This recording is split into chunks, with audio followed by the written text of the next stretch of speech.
Assalamualaikum warahmatullahi wabarakatuh.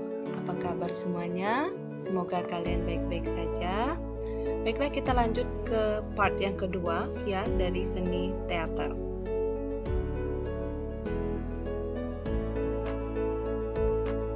Langsung saja.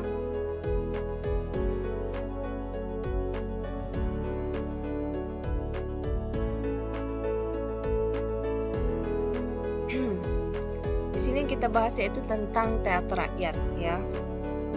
Teater rakyat itu mempunyai ciri-ciri sebagai berikut ya. Ceritanya itu tanpa naskah, digarap berdasarkan peristiwa sejarah, dongeng, ya, mitologi atau kehidupan sehari-hari yang terjadi di masyarakat setempat. Ciri umum yang kedua yaitu penyajian dengan dialog, tarian, dan nyanyian. Yang ketiga ada unsur lawakan, itu selalu muncul ya, ada lawak di situ. Jadi penonton itu tidak jenuh. Yang keempat, nilai dan laku dramatik itu dilakukan secara spontan dalam satu adegan ya. Terdapat dua unsur emosi sekaligus yaitu tertawa dan menangis, itu saking lucunya gitu. Yang kelima, pertunjukan itu menggunakan tetabuhan ya, atau musik tradisional secara langsung. Yang keenam, itu penonton mengikuti pertunjukan secara santai dan akrab ya, bahkan terlihat dalam pertunjukan dia bisa berdialog dengan pemain ya. Kalian ingat kalau yang sekarang ini yang sering tuh yang penonton gitu, itu sebenarnya sedikit diambil dari ciri teater rakyat gitu. Kemudian ciri umum yang selanjutnya yaitu menggunakan bahasa daerah kalau teater rakyat. Nih contoh teater rakyat dari Bali ya, itu namanya Arja. Ini teater dari Bali, teater rakyat. Nih. Di dalam seni peran itu memiliki kekuatan utama ya, yang menjadi daya tarik sebuah pertunjukan teater ya. Kekuatan utamanya yaitu sebuah actingnya itu ya, tingkah laku dari para pemain dalam memerankan semua peran ya yang pastinya masing-masing ya, ada peran utama, peran pendukung ya, figuran ya, yang sesuai dengan tuntutan karakter dalam naskah. Ini peran di sini terlihat ada sebagai anak sekolah ya, sebagai bapak ini ya. Jadi harus mampu memerankan apa yang harus diperankan untuk seorang aktor ya atau aktris. Nah, di dalam acting itu ada beberapa pelajaran ya. Pelajaran pertama itu tentang konsentrasi ya. Harus belajar konsentrasi, fokus ya. Misalnya pada saat acting marah jangan sampai terganggu terus tiba-tiba ketawa kan kayak gitu, itu kan pecah jadi konsentrasinya. Jadi memang ada latihan konsentrasi. Kemudian pelajaran kedua yaitu mengingat ya, ingatan emosi sedih, bahagia ya, riang gembira, itu harus mampu diwujudkan. Kemudian pelajaran ketiga yaitu laku dramatik ya, acting yang dramatis kan gitu, yang mampu membuat penonton itu terkesan. Pelajaran keempat yaitu membangun watak. Nah, jadi setiap aktor atau aktris ini dia harus mempelajari dulu naskah kan gitu. Dia berperan sebagai apa dan dia harus berakting apa, wataknya apa, apakah pemarah ya, orang yang pemarah gitu, seorang yang mudah menangis. Jadi dia harus mampu membangun semua itu. Nah, pelajaran kelima yaitu observasi. Nah, dia observasi, misalnya dia mendapatkan peran sebagai seorang guru nih misalnya, dia harus lihat dulu guru tuh apa ya keseharian seorang guru, bagaimana kegiatannya di sekolah, kalimat-kalimat apa yang diucapkan gitu. Jadi observasi gerak-gerak tubuh, gestur gitu. Itu observasi dulu. Kemudian pelajaran keenam itu irama ya bisa irama backsound ya, bisa backsound di sini, pengiring di setiap adegan ya.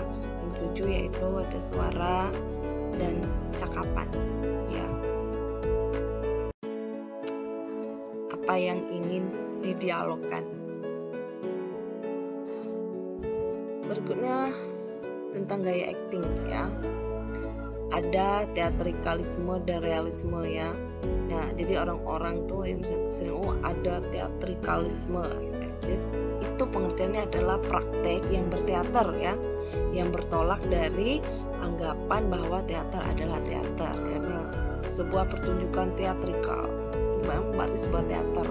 Kemudian realisme ya, adalah teater yang harus merupakan ilusi atau cermin dari kehidupan nyata.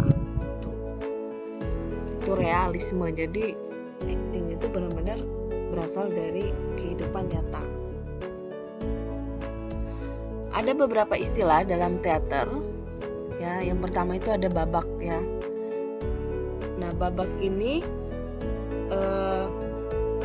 ada beberapa ya, dalam satu lakon drama itu bisa jadi satu, tapi jarang satu, biasanya 3 atau lebih ya, 4, 5 itu bisa ya, bagian dari lakon drama babak ini. Nah, di dalam babak itu ada adegan ya, menggambarkan suatu suasana ya, yang merupakan bagian dari suasana dalam babak.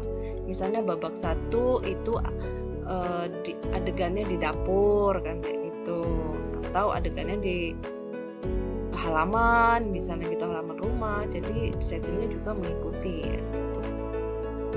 Kemudian ada prolog. Nah, prolog ini bisa disebut dengan pendahuluan dalam lakon drama. Jadi memperkenalkan dulu tokoh-tokohnya. Prolog ini misalnya, di sebuah desa hiduplah satu keluarga kecil yang terdiri dari ayah, ibu, dan 3 orang anak. Ibu bekerja sebagai ibu rumah tangga, ayah adalah seorang guru. Nah, misalnya seperti itu. Jadi pendahuluannya itu ya adalah prolog. Kemudian ada epilog. Nah, kalau epilog ini penutup ya, yang mengakhiri pementasan. Di sini biasanya diceritakan akhir, bagaimana ceritanya dan pesan-pesannya. Kemudian ada dialog. Kalau dialog itu percakapan para pemain, itu yang disebut dengan dialog. Kemudian monolog. Nah, monolog ini percakapan seorang pemain dengan dirinya sendiri, ya. Itu namanya monolog. Jadi dia tidak berbicara dengan orang lain, tapi dia berbicara dengan dirinya sendiri. Itu monolog.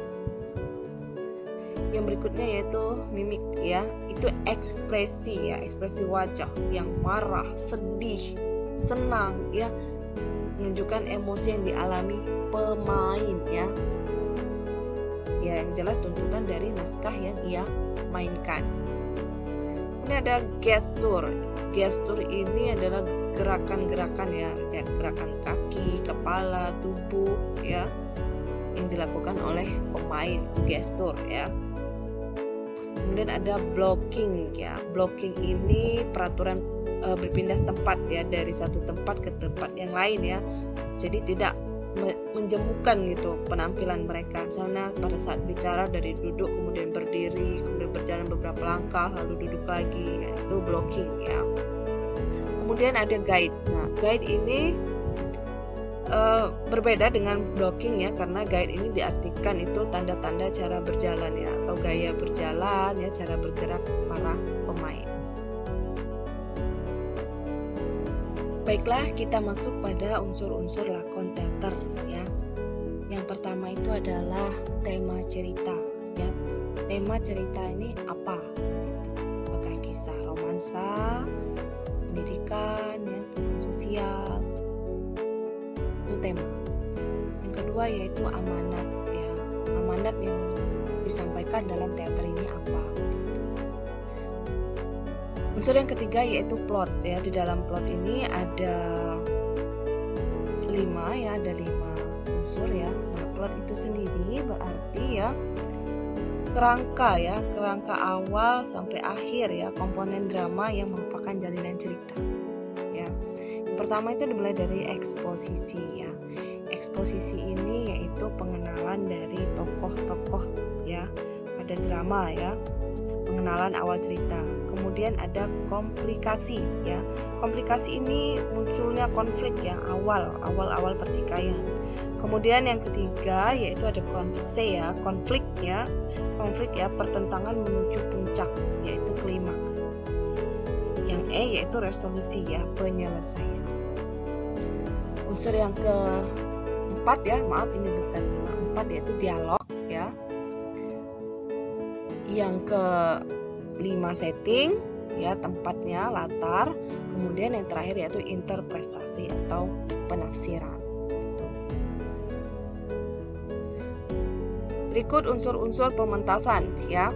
Ada naskah, ada pemain, sutradara, tata rias, biarama, panggung, lampu, suara, dan penonton.